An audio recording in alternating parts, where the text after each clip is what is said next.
اعوذ باللہ من الشیطان الرجیم بسم اللہ الرحمن الرحیم۔ ساری تعریفیں اس خدائے برتر کے لیے جس کے قبضے میں کائنات ہے، اور درود و سلام محمد و آل محمد کے لیے جو ہم سب پہ ایک حاکم ہیں۔ قائم ٹی وی کینیڈا کی خصوصی نشریات 13 رجب کے حوالے سے ناظرین، رجب کا مہینہ ایک مبارک مہینہ ہے جس میں کئی ولادتیں ہیں۔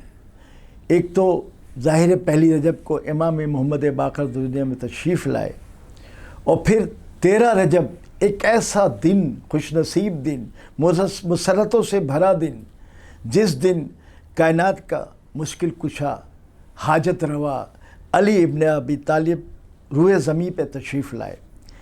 اسی حوالے سے گفتگو کرنے کے لیے آپ کا میزبان حسن عابدی نے دعوت دی ہے خطیب عصر علامہ ظہیر الحسن آفاقی صاحب کو۔ حضور آداب عرض، کیسے ہیں آپ؟ الحمدللہ۔ جیسا کہ میں عرض کر رہا تھا کہ 13 رجب ایک بہت بڑا دن ہے، خاص طور پہ تشیع کے لیے، چونکہ جیسا کہ میں نے کہا کہ حضرت ابو طالب کا چاند، بی بی فاطمہ بنت اسد کا لخت جگر، رسول اللہ کے بھائی دنیا میں تشریف لائے۔ حضور یہ چند سوالات لے کے آپ کی خدمت میں تاکہ ہمارے ناظرین تک پہنچے۔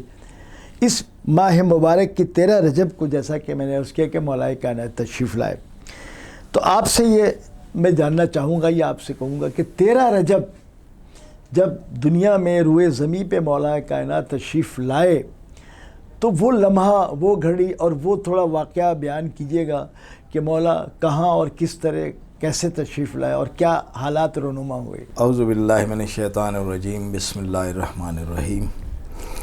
سب سے پہلے میں قائم ٹی وی کی پوری ٹیم کو اور قائم ٹی وی کے توسط سے دیکھنے والے ہمارے تمام دنیا میں ہمارے ناظرین کو، اور خصوصاً آپ کو میں 13 رجب کے حوالے سے مبارکباد پیش کرتا ہوں۔ 13 رجب کے حوالے سے جو ہے میں چاہتا ہوں کہ بنیادی طور پر میں ایک مسئلے کی طرف پہلے متوجہ کرنا چاہتا ہوں، اور وہ ہے قرآن کا جو بنیادی نظریہ یا اعلان ہے۔ قرآن کہتا ہے اِنَّ اول بیت وضع للناس للذی ببکۃ مبارک وہدی للعالمین۔ یہ کائنات میں پہلا گھر ہے جو وضع للناس، یہ نہیں کہا کہ وضع للمسلمین، یہ مسلمانوں کے لیے نہیں، یہ تمام انسانوں کے لیے بنایا گیا۔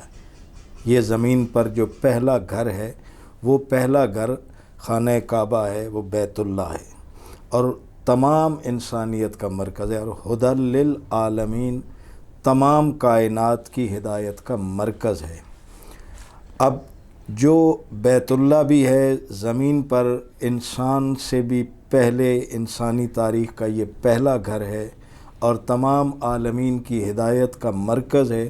اس مرکز میں امیر المومنین مولا علی کی آمد، ان کا ظہور، یہ محض کوئی واقعہ نہیں ہے، بلکہ اس کا ایک عالمینی تصور ہے، ایک عالمینی اہمیت ہے اس کی۔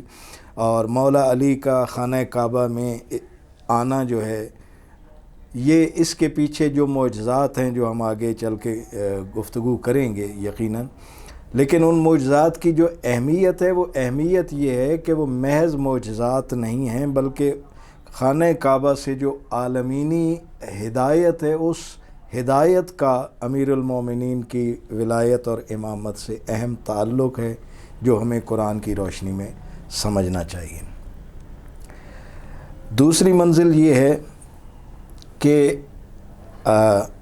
ہمیں محض یہ نہیں کہنا چاہیے کہ ہم شیعوں کے لیے اس کی بہت اہمیت ہے، بلکہ یہ تمام عالم اسلام کے لیے اس کی اہمیت ہے۔ اور میں اس کو اگر ذرا سا آسان لفظوں میں کہوں تو ہم اس کو یوں سمجھ لیتے ہیں کہ یہ مولا علی کا جشن نہیں ہے، یہ تو خود خانہ کعبہ کا جشن ہے۔ سبحان اللہ، خانہ کعبہ کا جشن ہے، اور اس میں محض اس لیے کہ چونکہ علی کا یہ جشن ہے تو ہم اس کو شیعوں تک محدود رکھیں، سارے عالم اسلام کو یہ دن منانا چاہیے، اور اس دن سے معرفت حاصل کرنی چاہیے اور اس کی اہمیت پہ غور کرنا چاہیے۔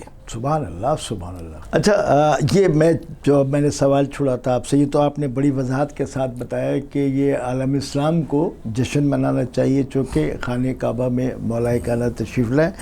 اب وہ جو میں اسی سوال کی طرف پھر آپ کو چاہ رہا لے آؤں کہ 13 رجب کو کیا خاص واقعات ہوئے تھے اور کس طرح بی بی فاطمہ بنت اسد مولا کائنات کی مادر گرامی خانہ کعبہ پہنچی، کیا صورتحال تھی، کیا وقت تھا، اور کس طرح یہ جیسا کہ تاریخ نے بیان کیا کہ شگاف ہوا، تو آپ تھوڑا فرمائیے۔ 13 رجب کے حوالے سے میں ایک مختصر سا خاکہ ضرور پیش کروں گا، مگر اس کے لیے میں تھوڑا سا پہلے کوٹیشن چونکہ پوری دنیا میں قائم ٹی وی کے توسط سے ناظرین دیکھ رہے ہیں، یہ صرف مذہب تشیع کی بات نہیں ہے، اس میں اہل سنت کے جتنے بڑے ایتھینٹک علماء گزرے ہیں، مستند علماء، انہوں نے البدایۃ والنہایہ میں امام ابن کثیر دمشقی نے اور طبقات ابن سعد انہوں نے اس کی تفصیل دی ہے، اس کے علاوہ تاریخ مسعودی انہوں نے اس کی تاریخ دی ہے، ابن جریر الطبری اپنی تاریخ میں اس کو وضاحت سے لکھ رہے ہیں۔ تو اس کے علاوہ ان آیات کے حوالے سے تفسیر میں بھی امام جلال الدین سیوطی اپنی تفسیر در المنصور میں، امام ابن جریر الطبری اپنی تفسیر طبری میں، ابن کثیر اپنی تفسیر میں، ان ہستیوں نے بھی تفصیل سے لکھا ہے، اور ہمارے مذہب کے علماء میں سے آقائے باقر بیبہانی نے دمعۃ الثاقبہ جو مطبوعہ بیروت ہے 2002 کا ایڈیشن، اس کے اندر بھی یہ تفصیل ہے۔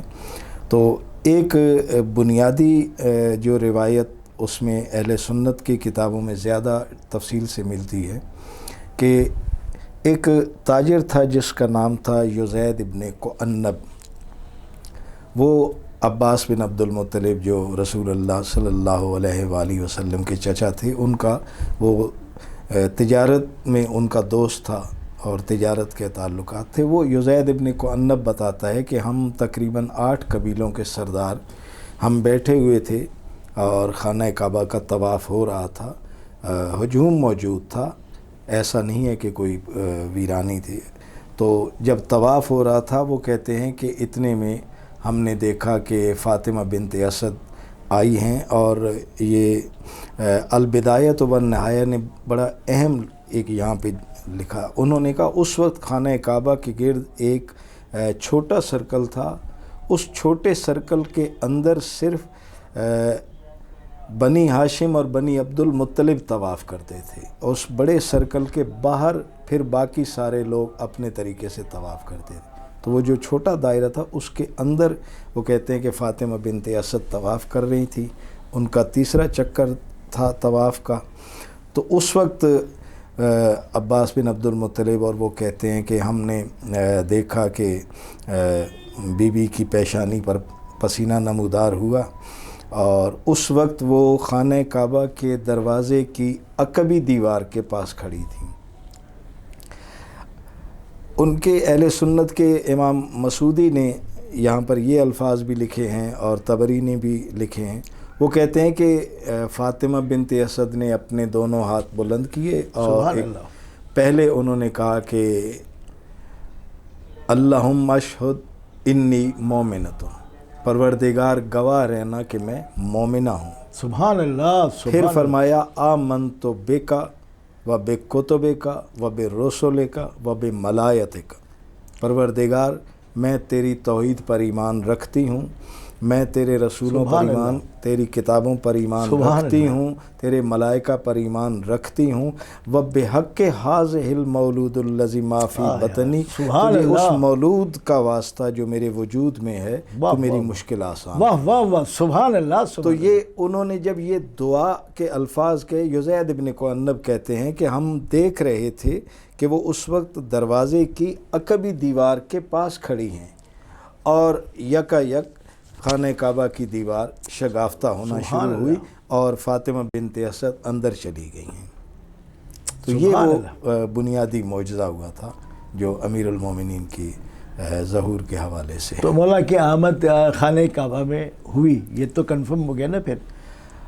یہ کنفرم اس طرح ہے بالکل جیسے کہ سورج کی روشنی ہے نا، کہ اسے کسی دلیل کی ضرورت نہیں. واہ واہ. علامہ صاحب یہ بھی ساتھ ساتھ فرمائیے گا کہ پھر بی بی کا قیام کتنے عرصے رہا خانہ کعبہ کے اندر، اور کیسے باہر، اور کس طرح سے، کیا اسی راستے سے باہر آئیں یا جو دروازہ تھا اس سے باہر آئیں، کہ رسول اللہ کب پہنچے؟ ذرا اس کو بھی تھوڑا سا روشنی ڈالیے گا.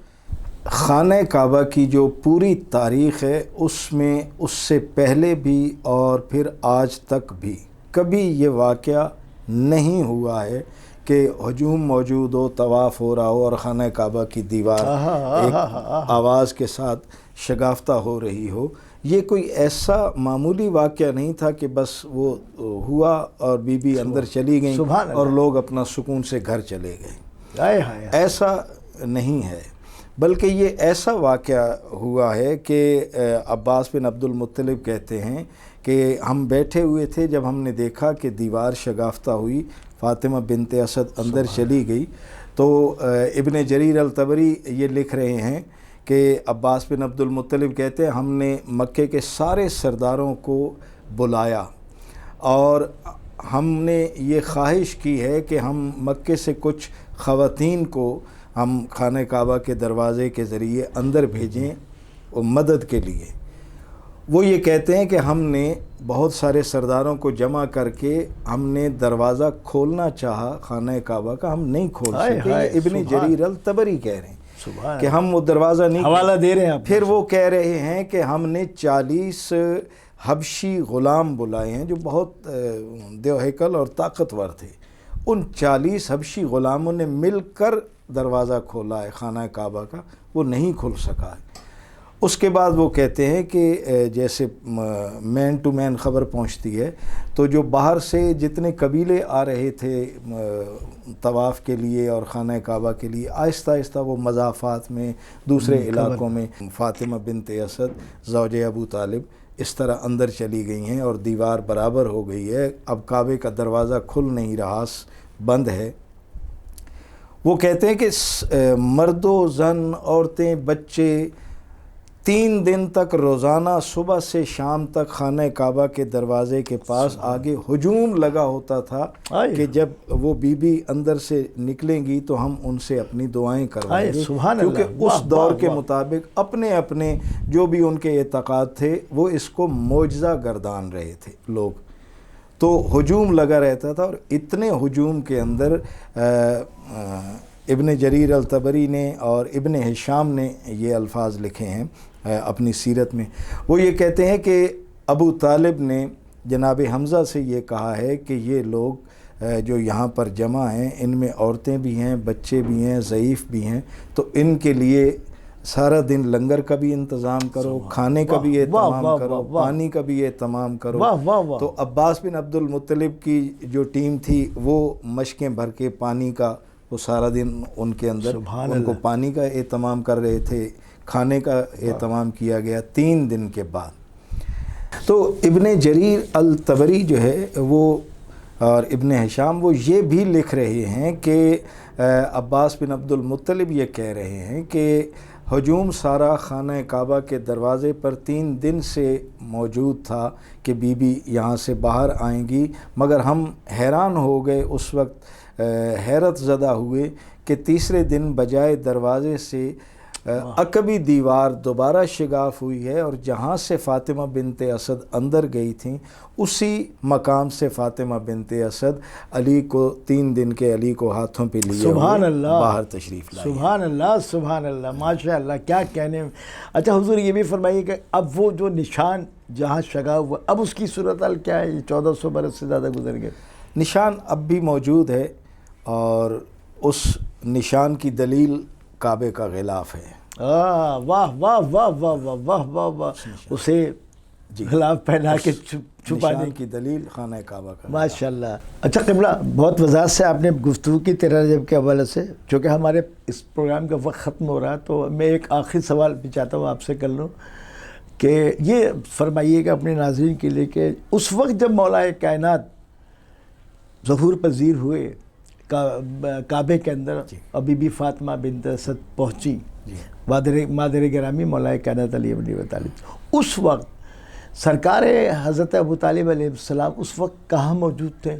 اور روایت میں یہ بھی ہے کہ خانہ کعبہ کے وہ ذمہ دار تھے، جیسے متولی کہہ لیں، دیکھ بھال کرتے تھے، اور اس دروازے کی چابی بھی ان کے پاس تھی، جو ہم نے سنا ہے پڑھا ہے۔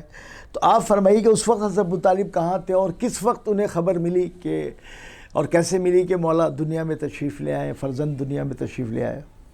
اس کو میں تھوڑا سا پیچھے لے جانا چاہتا ہوں ماضی میں۔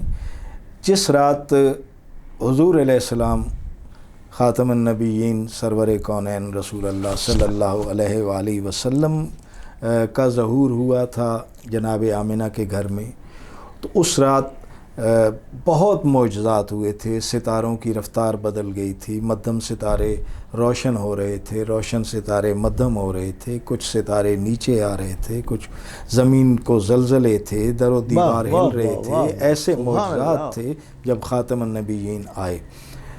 اس رات فاطمہ بنت اسد جناب آمنہ کے پاس موجود ہیں، اور اس حالت میں جب صبح ہوئی ہے تو باب مولد امیر المومنین میں بھی یہ الفاظ لکھے ہوئے ہیں کہ وجاءت فاطمہ بنت اسد الی ابی طالب، فاطمہ بنت اسد ابو طالب کے پاس آئی ہیں، ضاحکتاً و مستبشرتاً، مسکراتی ہوئی، کھلکھلاتی ہوئی، مبارک بادیں دیتی ہوئی آئی ہیں، اور آ کر معجزات سنائے ابو طالب کو کہ کل رات یہ معجزات ہوئے ہیں اور آمنہ کے گھر میں چاند اترا ہے۔ جس وقت یہ الفاظ فاطمہ بنت اسد نے کہے ہیں ابو طالب سے، ابو طالب نے جواب میں یہ کہا ہے کہ فاطمہ بنت اسد سے لا تعتجبینی من ذالک، اس بات پر زیادہ تعجب نہ کریے، تو محمد کے بہت معمولی معجزے ہیں، محمد کی شان اس سے بہت بلند ہے۔ ستلدینی بے وسیع ہی بے وزیر ہی، ان قریب تو اس محمد کے وسیع کی ماں ہوگی، اس کے وزیر کی ماں ہوگی۔ سبحان اللہ۔ اس کے بعد جو جملہ ہے جو دمت و ثاقبہ میں آقا باقر بے بہانی نے بھی لکھا ہے اور الکافی میں بھی ہے، وہ جملہ یہ ہے کہ ابو طالب فاطمہ بنت اسد سے کہہ رہے ہیں کہ یا بنت اسد انتظری ثلاثین مئت، اے بنت اسد صرف 30 برس اس بیری صبر کرو، ابشرو کی، میں ابو طالب تمہیں بشارت دے رہا ہوں کہ اللہ تمہیں اس محمد جیسا بے مثل ہی الا النبوہ، اس محمد جیسا بیٹا دے گا، مگر وہ نبی نہیں ہوگا، وہ امام ہوگا۔ سبحان اللہ، سبحان اللہ، واہ واہ واہ واہ واہ۔ تو یہ 30 برس پہلے ابو طالب بشارت دے رہے ہیں۔ سبحان اللہ، سبحان اللہ۔ ابو طالب علیہ السلام کی جو ذات ہے وہ نسل اسماعیل کے اوصیاء کے آخری وصی ہیں ہم شیعوں کے عقیدے کے مطابق۔ تو انہوں نے بشارت دی ہے 30 برس کے بعد۔ ابن جریر الطبری، ابن ہشام اور البدایۃ والنہایہ میں حافظ ابن کثیر نے، طبقات ابن سعد نے، ان اہل سنت کے مستند علماء نے، امام جلال الدین سیوطی نے، اور ہمارے مذہب کے تمام علماء اور مورخین نے یہ جملے لکھے ہیں۔ وہ جملے یہ ہیں کہ تیسرے دن جب فاطمہ بنت اسد علی کو ہاتھوں پہ لے کر باہر آئی ہیں تو لوگوں کا ایک جمع غفیر استقبال کے لیے کھڑا ہوا تھا، اور اس وقت دور فاصلے پر 3 ہستیاں کھڑی ہوئی ہیں، ایک ابو طالب، ایک حمزہ، اور ان کے درمیان جعفر طیار۔ سبحان اللہ، یہ سبحان اللہ۔ انتظار میں کھڑے واہ واہ ہیں، واہ واہ۔ یعنی ان کا اعتقاد، ان کا یقین اس بات پر کامل تھا کہ جہاں سے وہ گئی ہیں اللہ کی قدرت سے اسی مقام سے آئیں گی۔ یہ اسی طرف انتظار میں کھڑے تھے۔ جب بی بی 3 دن کے علی کو لے کر باہر آئی ہیں تو حمزہ نے ابو طالب کو اور ابو طالب نے حمزہ کو ایک دوسرے کو مسکرا کر اشارہ کیا، مگر ان دونوں سے بھی پہلے ابن جریر الطبری کے یہ الفاظ بہت اہم ہیں کہ ان دونوں سے بھی پہلے درمیان سے جعفر طیار تیزی سے دوڑ کر ماں کے پاس آئے ہیں۔ ظاہر ہے جعفر طیار کا چھوٹا بھائی دنیا میں آیا ہے، کیا احساسات ہوں گے جعفر طیار کے، کیا جذبات ہوں گے جعفر طیار کے۔ وہ کہہ رہے ہیں ابو طالب اور حمزہ کے درمیان سے جعفر طیار تیزی سے آئے ہیں، اور جیسے ہی ماں کے قریب آ کر 3 دن کے علی کو پیار کرنے لگے، فتکلم علی، تو علی نے کلام کیا ہے، سبحان اللہ، اور علی نے کہا السلام علیک یا ابن امی، میری ماں کے بیٹے میرا آپ کو سلام ہو۔ سبحان اللہ۔ جیسے یہ کلام ہوا، ابن جریر الطبری نے یہ الفاظ بھی لکھے ہیں کہ جیسے ہی علی نے کلام کیا فغشا علی جعفر، تو جعفر بے ہوش ہو کر غش کھا کے گر گئے، اللہ اکبر، کہ 3 دن کا بچہ، اور ایک دم سے کلام کیا، اور جعفر طیار یعنی علی کا معجزہ علی کے بھائی کا قلب نہیں اٹھا سکا، واہ واہ واہ، سبحان اللہ، عام انسان اس کا بار کیسے اٹھا سکا؟ سبحان اللہ، سبحان اللہ، ماشاء اللہ، جزاک اللہ۔ ناظرین، ہمارے اس پروگرام کا وقت ختم ہوا۔ اگلے ایپیسوڈ میں جب ہم حاضر ہوں گے اور علامہ صاحب موجود ہوں گے تو اسی 13 رجب کے حوالے سے چند سوالات آپ تک پہنچائیں گے۔ بہت شکریہ، اپنے میزبان کو اجازت دیجیے، خدا۔